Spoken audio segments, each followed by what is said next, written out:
कि दुनिया में केवल भारत और चीन दो सभ्यताएं हैं जिनका जीवन 5000 वर्ष से भी पहले जाता है। दूसरी कोई ऐसी सिविलाइजेशन नहीं कि इजिप्शियन हो, रोमन हो, मेसोपोटामियन हो, बेबीलोनियन हो, माया हो, इनका हो। इन सब का की आयु 2000 साल के लगभग ही है। दूसरी बात, भारत और चीन दोनों में एक और फर्क है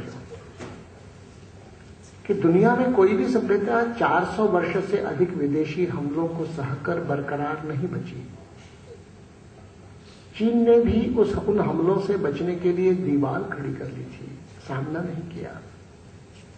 भारत और केवल भारत ही ऐसी सभ्यता है जिसने लगभग 800 वर्षों तक निरंतर विदेशी हमलों को सहकर भी आज भी अपनी परंपरा से, पूर्वजों से नाता रिश्ता, वैसे ही श्रद्धा का जोड़ा रखा है। राम और कृष्ण 5000 साल पहले जितने मान्य थे, आज भी भारत में उतने ही मान्य हैं। ये दुनिया की अनुपम उपलब्धि है और यही वो बात है जिसके कारण हम कह सकते हैं एक तरफ की हस्ती मिटती नहीं हमारी, और वहीं दूसरी तरफ भारत के द्वारा बहुत कुछ किया जाना शेष है। भारत में ही वो दम है जो इस मानसिकता को ही नेस्तनाबूद कर सके। अब बात आई समस्या कि इसको 3 हिस्सों में लेना चाहिए: आतंकवाद, अलगाववाद, अराजकतावाद। उत्तर पूर्व आदि की तरफ में जो शस्त्राचार होता है वो अलगाववाद के तहत आप लीजिए। जो नक्सली चलता है शस्त्राचार वो अराजकतावाद की श्रेणी में है।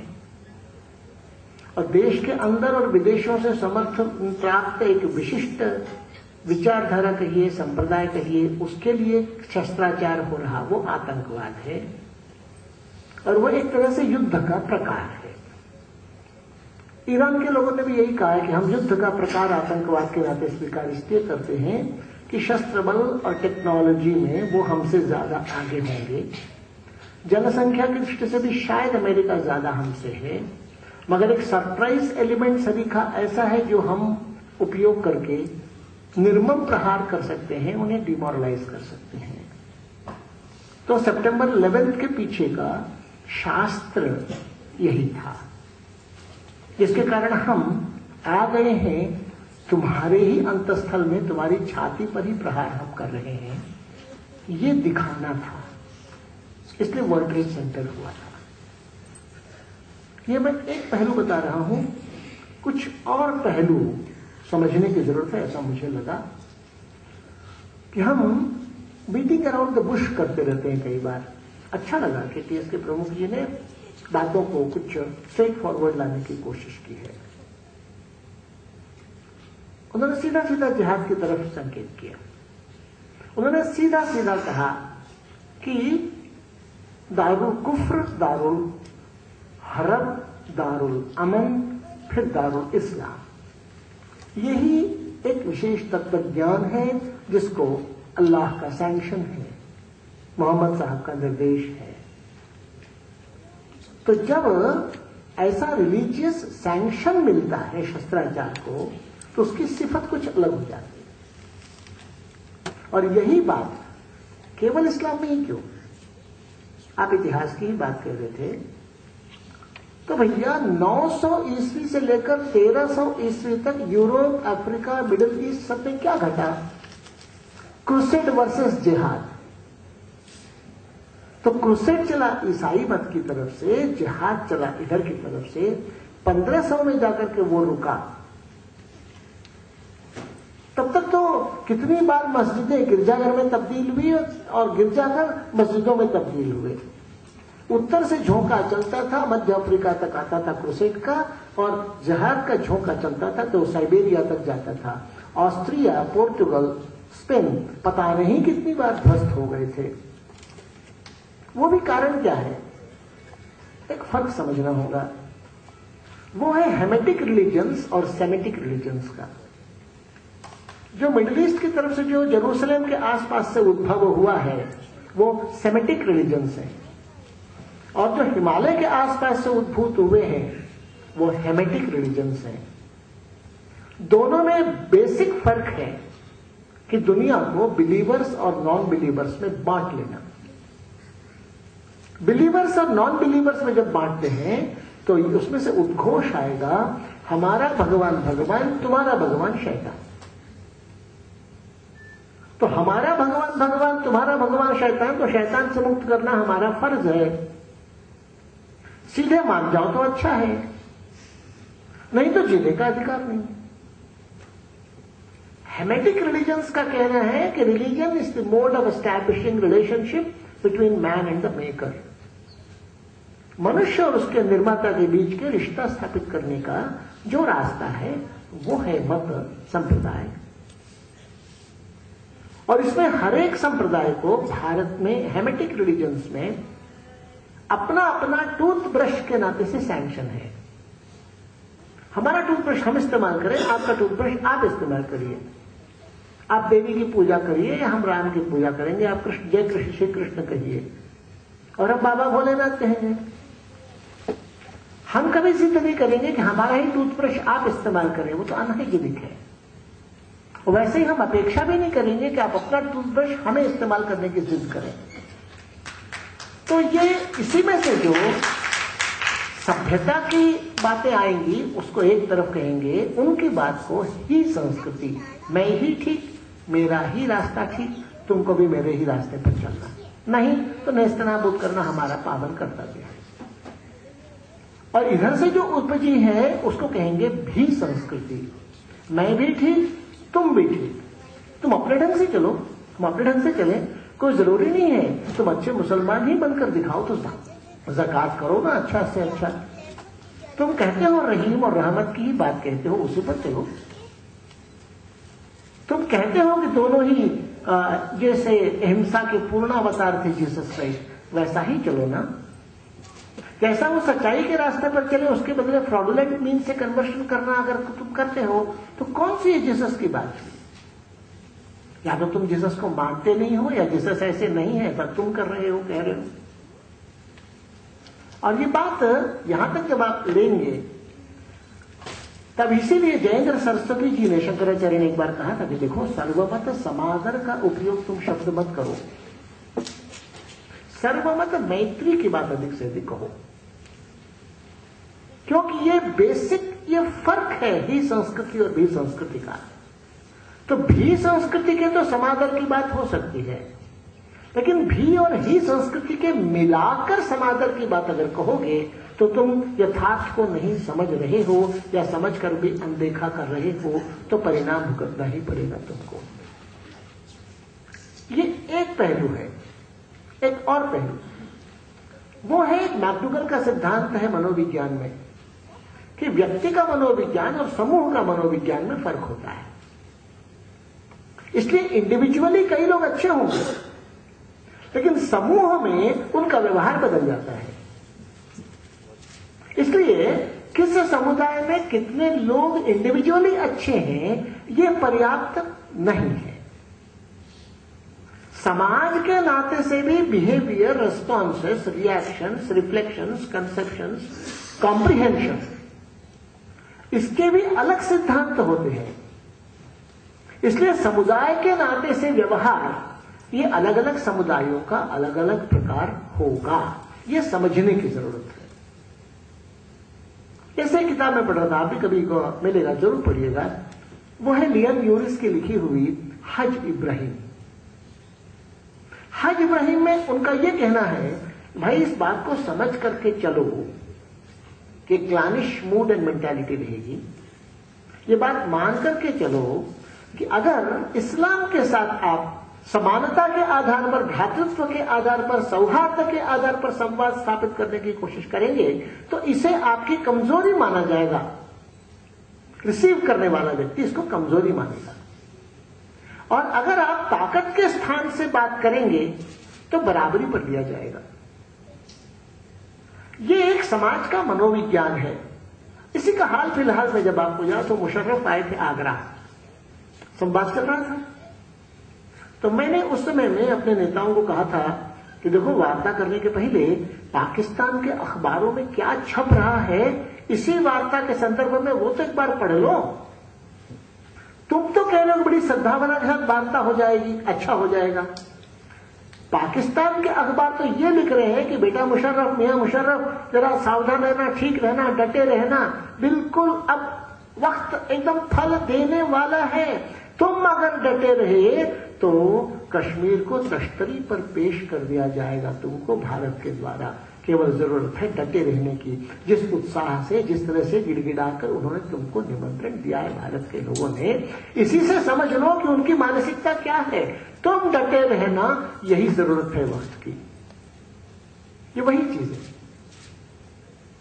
तो ये नाटकों के सिद्धांत को समाज के मनोविज्ञान के स्तर पर जब आप अप्लाई करेंगे तब ये इसका एक समझ में आएगा कि गति क्या है और दिशा क्या है। और इसको जब आप समझेंगे तो मैं आपको अगली पुस्तक रिकमेंड करूंगा पढ़ने के लिए। वो है टारगेट अमेरिका। उसमें विशेष उल्लेख ये है कि पहला ह्यूमन बॉम्ब प्रयुक्त हुआ है बेरूत में 1967 में, और 150 नौसेना के सैनिक और अफसरों की मृत्यु हो गई थी उस विस्फोट में। और उसका उल्लेख है, डॉक्यूमेंट, रिसर्च डॉक्यूमेंट है। उनका कहना है कि जो वहां पर हुआ घटना बेरूत की हुई, उसमें फिदायीन थे फिलिस्तीनी, मदद किया सीरिया और लेबनान की सरकार ने पहुंचने में, लॉजिस्टिक्स के संदर्भ में मदद इन दोनों सरकारों ने किया, और लीबिया ने धन की मदद की, ईरान ने बारूद भरा ट्रक उनको दिया था। और उस समय जो कोल्ड वॉर की स्थितियां थी तो केजीबी ने उनको बेरूत के अंदर प्रवेश का सारा रास्ता दिखाया था। फिर वो सारा विस्फोट होने के बाद जो विस्फोट में सहायक थे उन लोगों को बचने के लिए ईरान की एम्बेसी और वहां से नीचे से ही टनल से लीबिया की एम्बेसी, वहां से वो बाहर चले गए थे। ये 67 की फर्स्ट ह्यूमन बॉम्ब की ऑपरेटिव प्लानिंग का विवरण उस पुस्तक में। इसी से और आगे बढ़ता चला गया। फिर सऊदी अरेबिया का इन्वॉल्वमेंट हुआ, फिर उसी से और आगे बढ़ा तो ईस्टर्न साइड में मलेशिया और इंडोनेशिया की तरफ फंडामेंटलिज्म आया। उसके बाद पाकिस्तान और बांग्लादेश की तरफ मुंह किया। इसी बीच पश्चिम की तरफ अल्जीरिया आदि में गया। इसी की तरफ दक्षिण की तरफ सूडान से लेकर नाइजीरिया से लेकर तांजानिया से लेकर वहां तक फैला। फिर उससे और आगे बढ़ा, नहीं हमको तो और आगे बढ़ना है, तो स्टेट क्राफ्ट उसमें इतना मदद करता था, ईरान का विशेष तौर पर, सऊदी अरेबिया भी। उसके कारण यूरोप में जो माइग्रेंट पॉपुलेशन है उन पर पहले वर्क हुआ। उसका 80s के दशक में आपको याद होगा विश्वविख्यात बॉक्सर था काशियस क्ले, उसका नामकरण बदलकर मोहम्मद अली किया गया था, इस्लामीकरण हुआ था। उसमें से अफ्रीकन अमेरिकन पॉपुलेशन से लेकर माइग्रेंट पॉपुलेशन के बीच में अपना काम ज्यादा बढ़ाया गया। फिर उसका आइडियोलॉजिकल थ्रस्ट हुआ। उसके कारण ये सारा जो इस्लामिक टेररिज्म है ये दुनिया भर में फैला, और उसी टारगेट अमेरिका में अंत में कहता है कि अब हार्टलैंड में 11 सितंबर इस बात का प्रमाण है कि वो यहां तक पहुंच चुका है। स्टार्टिंग फ्रॉम बेरूत, ये सारा क्रोनोलॉजिकल पूरा विवरण उस पुस्तक में दिया है, जिसको आप पढ़ेंगे तो उसके ऑपरेशंस के तरीके क्या क्या होंगे।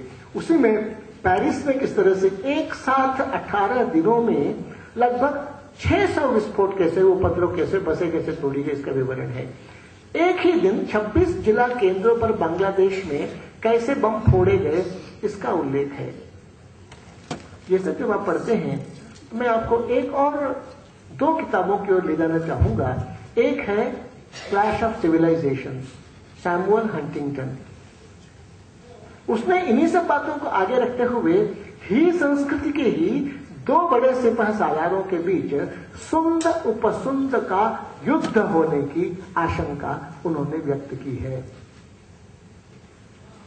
और ये पूरी दुनिया में क्लैश ऑफ सिविलाइजेशंस होगा, जिसमें उनके अनुसार western Nations versus Islamic Nations, ऐसा उनका सोचना है। ये मैं कहता हूं ही संस्कृति के 2 बलवान साड़ों की लड़ाई, अपने अपने तय, एक ताकतवर और भारी ज्यादा, दूसरा कम ताकतवर और फुर्तीला ज्यादा। इस रूप में आप इसको दुनिया के स्तर पर देखेंगे तो स्वाभाविक था कि जब एक विशिष्ट सिविलाइजेशनल डिफरेंसेस के कारण पाकिस्तान नाम का स्टेट फिर से उद्भूत हुआ 47 में, उसका तो उद्देश्य ही वही है कि हमको 1200 की स्थिति में वापस जाना है, जब पृथ्वीराज चौहान हटा था। 1280 में ही मोहम्मद गौरी बैठा था। हमको उस स्थिति में जाना है। ये सिविलाइजेशनल डेप्थ वैसी ही है जैसे इजरायलियों को समाप्त करके हमको उस भूमि को फिर से प्राप्त करना है जिसे इजरायलियों ने आकर अपवित्र कर दिया है। तो जो जेरूसलम की वो दीवार है जो क्रैश का कारण है, ये जो सिविलाइजेशनल डेप्थ है, वही सिविलाइजेशनल डेप्थ भारत में आतंकवाद के संदर्भ में ISI पाकिस्तान स्टेट के इन्वॉल्वमेंट के बारे में। इसमें स्टेट्स इन्वॉल्व हैं, ये हम समझने की कोशिश करें। केवल रिलीजियस मोटिवेशन से ही व्यक्ति फिदाइन बन जाता है, ऐसा नहीं है। ऑटोमन एम्पायर, अब्बासिद एम्पायर और सफाई एम्पायर, ये दुनिया के आधे हिस्सों पर काबू पा चुके थे। इस इतिहास का पुनर्स्मरण आतंकवादियों के प्रशिक्षण केंद्र में किया जाता है। बीच में हम किन्हीं कारणों से पराभव हमारा हुआ और यूरोप का उत्कर्ष हो गया था, ईसाइयों की बढ़त हो चली थी। अब फिर खुदा ने इस चक्र को उलटने के लिए ही हमें पेट्रोलियम पदार्थ दिया है, जिसका उपयोग हम फिर से दारुल इस्लाम बनाने, उस गौरव को फिर से प्राप्त करने के लिए लगाएं। यही धर्मादेश है। और ये सब जो हो रहा था, एक छोटा फैक्टर इसमें आप जोड़ लीजिएगा, वो है कि भारत सोवियत रूस के साथ में देखा गया था, पाकिस्तान अमेरिका के साथ में देखा गया था। क्यों? क्योंकि सेकेंड वर्ल्ड वॉर के बाद रूस को सब तरफ से घेरना था। जॉन फास्टर डलेस की फॉरेन पॉलिसी के द्वारा अमेरिकन आगे बढ़ रहे थे, सबको घेरा जाना था। और घेरे जाने में जो कम्युनिज्म मार्क्सिज्म की विचारधारा की धार थी, वो केवल पैसे और सुविधा से अमेरिकन नहीं मुकाबला कर पा रहे थे। इसलिए उन्होंने उस कोल्ड वॉर के पीरियड में एनसर्कलिंग यूएसएसआर एंड चाइना की स्ट्रेटेजी के तहत जगह जगह इस्लामिक वर्ल्ड में उन्होंने डेस्पोटिक रिजीम्स को प्रमोट किया। उसी में से एक सद्दाम हुसैन बाद में भस्मासुर बना। उसी का अफगानिस्तान में सत्ता परिवर्तन के संदर्भ में उपयोग देख सकते हैं। वही चीज पाकिस्तान के संदर्भ में आप देख सकते हैं रणनीति के तौर पर। वो सब अब अमेरिकन के लिए भस्मासुर बन गए हैं, ये एक और बात है। लेकिन उसकी पैदाइश में उनका जो एक था कि फंडामेंटलिज्म, रिलीजियस इस्लामिक फंडामेंटलिज्म के उभारने से मार्क्सिज्म सोशलिज्म की धार को कुंद किया जा सकेगा और उनके मुकाबले एक अल्टरनेटिव आइडियोलॉजी हम प्रमोट कर पाएंगे। ये अमेरिकन की एक और सोच की बात थी। इस एक फैक्टर को भी आप भारत में इस्लामी आतंकवाद के संदर्भ में नोट कर लें। और इसमें स्वाभाविक था कि को रिलीजियनिस्ट्स जो होंगे, एक ही मत के होंगे, उनका समर्थन, उनकी मदद हाइडआउट्स के लिए या और लॉजिस्टिकल सपोर्ट के लिए मिलना रिलेटिवली आसान होता है। यह मनुष्य का स्वभाव है। भारत में जाति, क्षेत्र, भाषा, संप्रदाय में चारों ही कारक तत्व उपयोगी हो सकते हैं, कहीं अलगाव के लिए, कहीं आतंक के लिए। क्षेत्र नाम की चीज पूर्वोत्तर में अलगाव के लिए फैक्टर बन जाती है, एथनिसिटी भी बन जाती है वहां फैक्टर। वैसे ही रिलीजन भी बन जाता है सपोर्ट बेस तैयार करने के लिए। यह भी हम अगर एक फैक्टर ध्यान रखें तो ऐसी स्थिति में भारत में हम ये देखते हैं कि समस्या के बारे में कॉम्प्रिहेंशन कम है, सेंसिटिविटी कम है और कंसेंसस नहीं है। कंसेंसस नहीं है, इसीलिए अंतुले कुछ बोलते हैं। बाटला हाउस के बारे में श्री अमर सिंह कुछ बोलते हैं। चंद्रमोहन शर्मा जी अगर शहीद हुए तो उनकी शहादत पर सवाल उठाने का भी दुस्साहस भारत की राजनीति में हो पाता है, जो शर्मनाक है। ये फ्रैक्चर्ड पॉलिटी, ये ठीक ढंग के एक्शन लेने में बाधक है। जैसे पूरा जोर आवे उसके पहले ही हाथ पकड़ ले कोई। इसलिए जब हम इस विषय के बारे में देखते हैं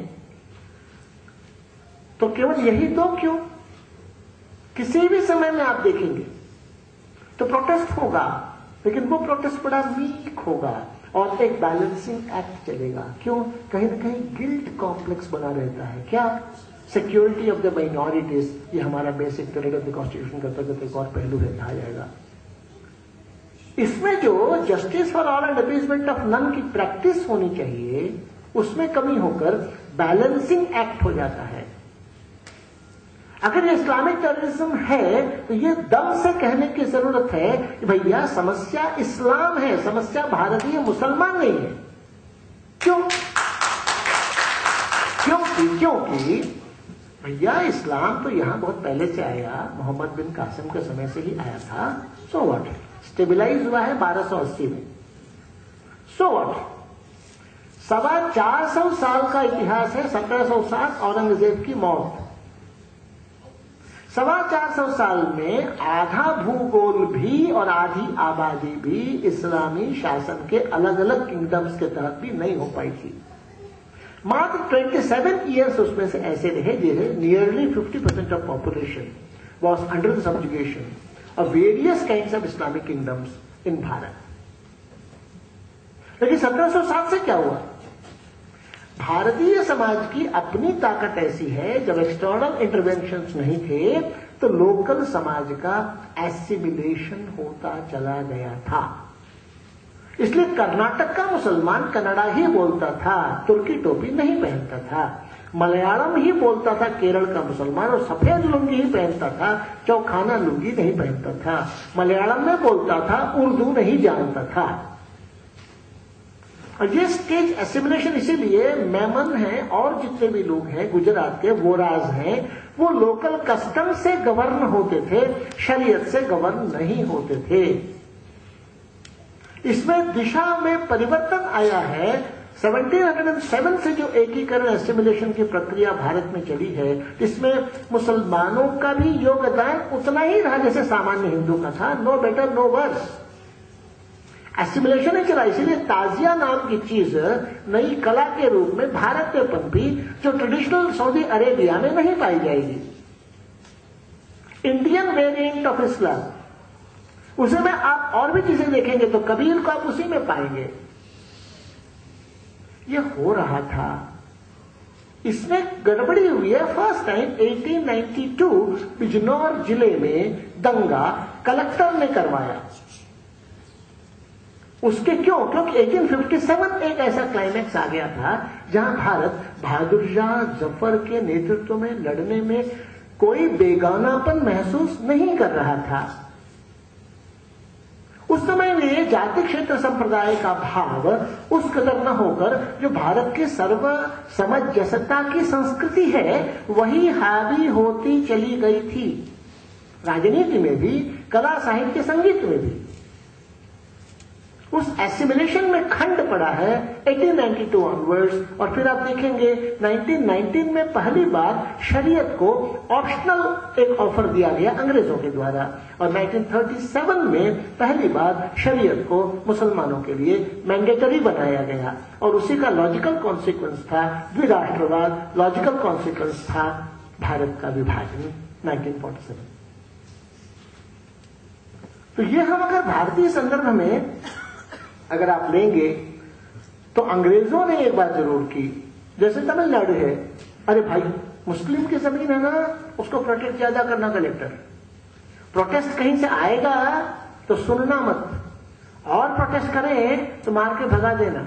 तो उससे डिमोरलाइजेशन हुआ जनरल समाज में। अरे भाई भाई की जमीन है, भाई मतलब मुस्लिम, भाई की जमीन है, उस तरफ मत देखना। बैलेंसिंग है, कहीं उपद्रव हुआ, 10 हिंदू पकड़े हैं तो 10 मुसलमान भी पकड़े जाने चाहिए। या 10 मुसलमान पकड़े गए हैं तो बैलेंसिंग एक्ट में 10 हिंदू भी पकड़े जाने चाहिए। तो रूल ऑफ लॉ की ओर ध्यान ज्यादा गया, रूल ऑफ जस्टिस की ओर ध्यान कम गया। तो रूल ऑफ लॉ और रूल ऑफ जस्टिस में जब पैराडॉक्स बहुत ज्यादा बढ़ गया, उसी का नतीजा बाद में दिखाई पड़ता है जूरिस्प्रूडेंस के कारण कि हत्यारे छुट्टे घूमते हैं। क्यों? क्योंकि मोहल्ले के लोग जानते हैं कि हत्या इसने की थी, लेकिन गवाह प्रस्तुत नहीं हो पाए थे, वो तो छूट गया था और छुट्टा फिर घूम रहा है, लोगों को आतंकित कर रहा है। 3 मर्डर किया हुआ आदमी चुनाव के 3 दिन पहले जब घूमेगा मोहल्ले में, तो भला बाकी की हिम्मत कैसे होगी कि वो वोट देने जाएगा। इससे एक ट्रस्ट, जो एक सिविल सोसाइटी के कॉन्फिडेंस बिल्डिंग की प्री कंडीशन है, वो ट्रस्ट में ही खटास आई है, खरोच आई। इसके कारण जो बहुत बार लोग बोलते हैं सिविल सोसाइटी के अपने तरीके होते हैं टैकल करने को, हाँ भाई होते तो हैं, लेकिन सिविल सोसाइटी के वो तरीके अगर फल नहीं देते, डिलीवर नहीं करते, तो सिविल सोसाइटी को ही समाज माने जरूरी नहीं है। When state fails, then people take up the work. ये सहज समाज का मनोविज्ञान है। जैसे गुरुदास अग्रवाल अगर आमरण अनशन पर 14 जनवरी से गंगा के सवाल पर बैठे हैं और किसी के कान में जू नहीं रेंगे, तब प्रमोद मुतालिक की कोई भी पब की घटना होती है तो सारे ही मीडिया और अखबार उसको हाईलाइट करते हैं। तो 30 जनवरी के दिन श्री गुरुदास अग्रवाल 14 से 17वां दिन आज अनशन का हुआ है और वो संकल्प है, लेकिन सरकार की ओर से कोई रेस्पॉन्स नहीं है। तो सिविल सोसाइटी के फंक्शनिंग के बगैर आप जनरल आदमी के सिविल रेस्पॉन्सेस की इच्छा करें तो वो आप इच्छा कर सकते हैं। आप उनको अनसिविलाइज्ड अप्रोच के लिए कंडेम भी कर सकते हैं, मगर आप अनसिविलाइज्ड अप्रोचेस को रोक नहीं सकेंगे। आप गाली देते रहिए। जैसे 6 दिसंबर 1992 सिविल सोसाइटी की तरफ कंडेम किया गया था, सो व्हाट? उसको आप शौर्य दिवस कहिए, कलंक दिवस कहिए, बात इससे नहीं बनेगी। उस समय भी going to the roots, why did that happen at all, इस तरफ किसी ने नहीं ध्यान दिया। Politics of minoritism, insensitivity of bureaucracy and inordinate delay by the judiciary, ये तीनों सिम्टम्स थे सिस्टम फेलियर, स्टेट फंक्शनिंग के फेलियर के कारण, जिसके कारण स्टेट का जो रीजन डिटेयर फॉर एग्जिस्टेंस है कि state is created to protect those who can not protect themselves, उसमें स्टेट ने डिलीवर करने में चूंकि फेल हुआ, इसलिए वो घटना घटी। बाद में आप गाली देते रहिए किसी को। Situations don't change bye abuses और रिजेक्शंस। अब जैसे मान लीजिए प्रमोद मुतालिक की घटना भी जहां हुई है कर्नाटक में, अरे भैया वहां तो 3 अपराध हुए ना। एक, पब में माइनर्स को एंटरटेन करना, ये अपराध, माइनर्स गए, ये अपराध हुआ ना। 2, कौन कौन थे एडमिनिस्ट्रेशन के लोग जिन्होंने पब में माइनर लोगों को एंटरटेन करने को ही प्रमोट किया। दूसरा अपराध वो हुआ। और तीसरा अपराध हुआ कि प्रमोद मुतालिक के कुछ लोगों ने जाकर मारपीट की। तीसरा अपराध हुआ। अगर आप केवल तीसरे अपराध की चर्चा करेंगे और पहले 2 अपराधों को आप ब्रशिंग अंडर द कारपेट करेंगे तो आप अब्यूज कर लीजिए। You cannot avoid recurring of such accidents. ये मैं डिफेंड नहीं कर रहा हूं प्रमोद मुतालिक की इलीगल एक्टिविटीज का। Law should take its own course, why not? But it is pitted against an intolerant faith. तो tolerant society is not able to comprehend what is up against. क्योंकि हमारा तो मानना है यार, किसी भी विधि से भगवान की पूजा करो, एक ही परमात्मा को प्राप्त होगा।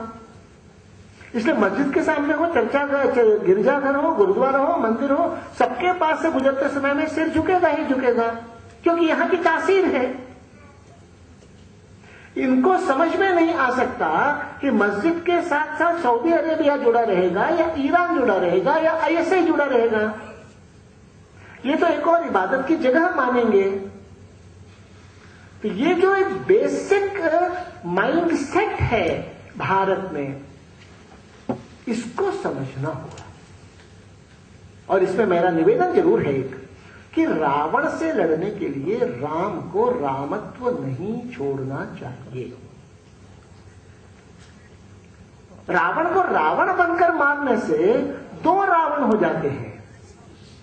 राम की सिफत इसी बात में है कि रावण समाप्त करने के लिए राम का रामत्व कॉम्प्रोमाइज ना हो और वो समाप्त ना हो। इसलिए टॉलरेंट सोसाइटी में बेसिक इंग्रेडिएंट्स ऑफ टॉलरेंस बने रहते हुए इनटॉलरेंट फेथ एंड सोसाइटीज को टैकल कैसे करना, डील कैसे करना, डिफीट कैसे करना। तो डिफीटिंग टेररिज्म, प्रिवेंटिंग नहीं केवल, टैकलिंग केवल नहीं, डीलिंग का शब्द चलता है, वैंक्विशिंग का शब्द क्यों नहीं चलता? डील कर लेंगे मतलब सौदेबाजी कर लेंगे ही ना। इसलिए जाएंगे, लौटा भी आएंगे आतंकवादियों को दान दक्षिणा भी साथ में हवाई जहाज में लेते चले जाएंगे अनअकाउंटेबल मनी का। वही तो किया था पिछली सरकार ने। वही इस बार भी हुआ कि गृह मंत्री महोदय अपना ड्रेस बदलते रहेंगे और चप्पल कहीं पानी में न चली जाए इसकी चिंता ज्यादा करेंगे, पर इसमें कठोर कार्रवाई कर देंगे। मैं व्यक्तियों की बाबत नहीं कह रहा हूं, मैं दूसरी बात कह रहा हूं कि समस्या की ग्रेविटी, इस समस्या के डायमेंशंस, इस समस्या के जो और वेरियस फोर्सेस हैं जो एक्ट अपॉन करते हैं, उन सबको ठीक ढंग से कॉम्प्रिहेंड करके हमको काउंटर स्ट्रैटेजीज बनाना होगा। इस नाते से मैंने इतनी बात कही। और अगर ये सच है तो स्वाभाविक है कुछ बातें फंडामेंटल हैं। एक, भारत देश के सभी नौजवानों को सैनिक शिक्षा दिए जाने की जरूरत है। हरेक को 2 वर्ष आर्मी में कमांड में रहने की जरूरत है। माइंडसेट जो अगर बदलना अगर है तो ये काम केवल पुलिस का नहीं है। ये जो अभी कहा गया, ये काम पुलिस का नहीं है, हम सब का है। ये तभी बनेगा जब अनिवार्य मिलिट्री ट्रेनिंग होगी और 2 साल हरेक को ग्रेजुएशन के बाद सेना में सर्व करने की नियम बनेंगे। इसमें डरने की जरूरत नहीं है। और कई लोग हथियार चलाना सीख जाएंगे, इस भय से कांपने की जरूरत नहीं है। भारत के लोग बहुत जिम्मेदार हैं, दुनिया के किसी भी समाज की तुलना में ज्यादा परिपक्व हैं। यहां का सामान्य ट्रक ड्राइवर भी छोटा कुत्ते का पिल्ला कहीं सड़क पर जाते तो बेचारा रोकने की कोशिश करता है। जब और ज्यादा एक्सीडेंट हो जाएगा लगता है तभी वो चढ़ाता है। ये भारत की सिफत है। इसलिए हम इसको अगर देखते हैं तो स्टेट को रेस्पॉन्सिव एंड ऑल्सो अकाउंटेबल होना पड़ेगा। रेस्पॉन्स देना और अकाउंटेबल होना। नहीं तो आज तो माहौल क्या रहता है, अरे यार चलो कुछ हो रहा है तो भागो यहां से, नहीं तो कहा अरे इतना पैर रगड़ना पड़ेगा यार, कहीं दे दिए सूचना तो बार बार हमें को हाजिर करेंगे, हमको ज्यादा तंग करेंगे मुजरिम की तुलना में। बचे रहो भैया। इसको, इस जो एटीट्यूड और ओरिएंटेशन है, इसको बदलना है। उसके लिए मैंने वो जैसी बात कही थी, रिस्पॉन्स की बात मैंने कही थी। और state is able to deliver result, ये जितना इफेक्टिव स्ट्रांग मैसेज होगा उतना लाभ होगा। इसे अकाउंटेबिलिटी भी तो तय करना पड़ेगा। मैं तो ये मानता हूं कि एटीएस के लोगों के द्वारा अभी मालेगांव ब्लास्ट के कंटेक्स्ट में जो सेलेक्टिव लीक्स प्रेस को दी जाती हैं उसको सेडिशन मानकर मुकदमा चलाया जाना चाहिए, जांच किया जाना चाहिए। ये हद दर्जे की बैलेंसिंग एक्ट का क्लाइमैक्स है। Perpetrators of atrocities and the victims of atrocities can not be and should not be equated. इसको लोग कहेंगे मैंने दोनों एक ही प्रकार से हिंसाचार है। नहीं भैया, हमारी पार्टी से कोई लेके भाग रहा था, हम दौड़ाए उसको, दोनों गुत्थम गुत्था हो गए, दोनों का एक ही है क्या? दूर से देखेंगे लग रहा है दोनों से मारपीट ही कर रहे हैं। नो, दोनों में फर्क है। वो पॉकेट लेकर भाग रहा था भैया, दूसरा अपने को बचा रहा था। तो आत्मरक्षा का सिद्धांत व्यक्ति के आधार पर केवल नहीं, समाज के स्तर पर भी सुरक्षित होना होगा। इसलिए ये जो हुए हैं ये आत्मरक्षार्थ हुए हैं, क्योंकि भारत की तासीर में ये बात नहीं है। उन कारणों की खोज करनी पड़ेगी कि टॉलरेंट सोसाइटीज में से मालेगांव ब्लास्ट में निर्दोषों की जान लेने की इच्छा जगी कैसे। Go to the root. आप उसको सॉल्व नहीं करेंगे, स्टेट को इफेक्टिवली डिलीवर करने लायक मैकेनिज्म नहीं बनाएंगे, तो आप, जैसे मैंने पहले कहा, when state fails people take up the task and the work. जैसे अगर मान लो पुलिस वाले पहरेदारी ठीक से नहीं करते, बराबर चोरी होती है, तो मोहल्ले के लोग ताली बांध करके पहरा लगाते हैं मोहल्ले में। आप उसको कानूनी गैर कानूनी अपना करते रहिए साहब, उसको स्थिति थोड़ी बदलती है। अगर बार बार इलेक्ट्रिसिटी डिपार्टमेंट फेल हो गया और बिजली नहीं ही आती है, तो लोग मिला जुला के जनरेटर लगाते हैं ना। लगाने की कहां इच्छा होती है? वो जनरेटर चाहिए भैया, आप ही सप्लाई करिए ना, हम तो चाहते ही हैं। आप बिजली लगातार सप्लाई नहीं करेंगे तो लोग जनरेटर लगाएंगे, आप गाली दीजिए, कुछ भी करिए। उसी तरह से अगर राजनीतिक इच्छा शक्ति का अभाव है, अगर पॉलिटिकल कंसेंसस का अभाव है, अगर स्टेट डिलीवर नहीं कर पा रहा है, तब कुछ लोग बोलते हैं आहा, even the Taj hotel is not safe these days. मैंने ताज होटल सेफ होना, देश सेफ हो गया, और बाकी चीजें मर रहे हैं तो मरने का उनको ही लोग कीड़े पकड़े हैं। कहां गया राइट टू इक्वालिटी? कौन बोलते हैं ये लोग? इसलिए मैंने उस समय 6 दिसंबर के बारे में भी समय ऐसे ही सोचा था कि यार गाली देना या बाकी करने का मतलब नहीं है ना, शौर्य दिवस है ना, कलंक दिवस है। अरे कहां का शौर्य दिवस यार? 30 अक्टूबर की कार्य सेवा के समय तो वो शौर्य दिवस कहा जा सकता है, क्योंकि श्री मुलायम सिंह जी ने कहा था कोई परिंदा पर नहीं मार सकता, तो लोग उस पर चढ़ गए थे गुंबद पर, वो तो हुआ शौर्य। और 6 दिसंबर को बेचारे कमजोर ढांचे को बचाने के लिए कोई खड़ा ही नहीं था, पुलिस वाले आए नहीं, वो भी मुंह फेर लिए या सहयोग ही कर दिए और तोड़ ताड़ दिया बीमार बूढ़े ढांचे को जाकर के, कहते शौर्य दिवस हो गया। ये कौन सा शौर्य दिवस हो गया? इन शब्दों में मत जाइए, बेसिक्स को समझकर हम टैकल अगर करना चाहते हैं। इसमें बहुत से अड़चन आए हैं, मेरा ये अनुभव हुआ। जैसे आईएसआई के रोल इन टेररिज्म के बारे में व्हाइट पेपर प्रकाशित करना तय हुआ था। What happened to that? Why was that scrapped? क्योंकि होम मिनिस्ट्री को लग रहा था कि उसमें बहुत से राजनेताओं के नाम फंसेंगे, इसलिए उस जहमत में कौन जाए, बर्रे का छत्ता छेड़े कौन। इसलिए वादे के खिलाफ role of ISI in Indian terrorism को रिपोर्ट, श्वेत पत्र को स्क्रैप कर दिया गया था। This is not the way to tackle terrorism. Batla House के समय में अलग तरह की बात आप करेंगे, यहां करकरे की मौत किन परिस्थितियों में हुई इसकी जांच की आवश्यकता है। कोई अंतुले अगर बोलेगा तो this hampers the delivery system, this demoralizes the delivery system, this betrays the sense of patriotism. ऐसे व्यक्तियों के बारे में देशद्रोह का मुकदमा चलाए जाने की जरूरत है साहब, और मंत्री बने बैठे रहते हैं। जैसे उदाहरण के लिए सेकेंड वर्ल्ड वॉर जब चल रहा था तो ज्यूस आगे नहीं आए मदद को। ज्यूस ने जब लगा कि एलाइड फोर्सेस कम पड़ रही हैं, तब अप्रोच किया कि देखो हम तो तुम्हारी मदद करेंगे, शर्त एक है। क्या? आप 2 चीज कराइए हमारी। अमेरिकन को कहा, एक, हम युद्ध में आपकी हर तरह से मदद करेंगे, युद्ध खत्म होने के बाद हमको ए पीस ऑफ होमलैंड चाहिए, आप अभी कमिट करिए। दूसरा, पोप महोदय से कहिए कि वो ज्यूस को ईसाई में कन्वर्ट नहीं करेंगे, वो निर्देश देंगे सब जगह। तो ईसाई धर्मांतरण जो यहूदियों का हो रहा था उस पर रोक की डिमांड और होमलैंड की डिमांड, दो को कंसीड किया, पोप ने डिक्टेट दिया, और तब से ज्यूस का धर्मांतरण ईसाई में नहीं होता है। ये दो अचीवमेंट्स और ज्यूज ने मदद की भी फंड रेजिंग में और सब बातों में। भारत को भी अलायंस स्ट्राइक करना चाहिए और ये कहना पड़ेगा कि आप हमारे इंटरेस्ट का ख्याल न रखें और हम आपकी मदद करें तो बेटा हम तो झेल जाएंगे, आप नहीं झेल पाइएगा।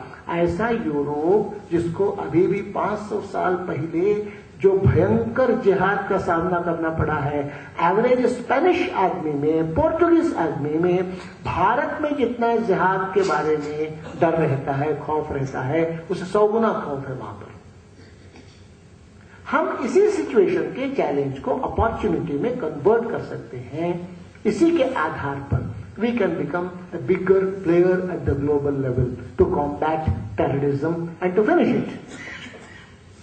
उसके लिए हम बिना मुरव्वत के, जो कई बार कहते हैं देखिए भाई अंतरराष्ट्रीय जगत में जिसकी लाठी उसकी भैंस, सरहद वहां तक रहती जहां तक डंडा रहता है। फॉकलैंड पर हमला कर दिया तो किसी ने कुछ नहीं कहा था साहब, और हम खाली अपने शेखी बघारने में रहे। हमने कितना अच्छा कौशल का काम किया, हमारे हवाई जहाज के ऑफिसर्स मरे, लेकिन तो उन्होंने 1 इंच भी अपनी सीमा को नहीं लांघा। कौन सी बहादुरी की बात है? अरे भैया उसी समय तो समय था जब उस पार जाकर आतंकी अड्डों को नष्ट कर देते, बाद में अपना बहस मुहासा करते रहते। संयुक्त राष्ट्र संघ में जो डिबेट क्लब है उससे ज्यादा कुछ नहीं है। अभी भी मेरा ये कहना है कि दुनिया झुकती है, झुकाने वाला चाहिए। और जो पंचशील की दुहाई देते थे वो आक्रमण के शिकार हुए थे। दुनिया के रंगमंच पर समृद्धि और संस्कृति दोनों के लिए चाहिए शक्ति, उसकी साधना आवश्यक है। और इसके लिए मजबूत राजनैतिक इच्छा शक्ति आज वक्त की सबसे बड़ी जरूरत है। अरे पोखरण तो किया था, सबने कितना हल्ला किया था, अरे गया हमारा भारत, तो सब लोग पीट देगा इसको, भूखे मर जाएंगे। अरे कुछ नहीं हुआ, 6 महीने में सब लोगों को अपने अपने प्रतिबंध के आदेश चुपचाप वापस लेना पड़ा था, क्योंकि उनको घाटा हो रहा था। भारत की जरूरत दुनिया को ज्यादा है, दुनिया की जरूरत भारत को कम है। इस आत्मविश्वास के साथ हमको टैकल करना पड़ेगा।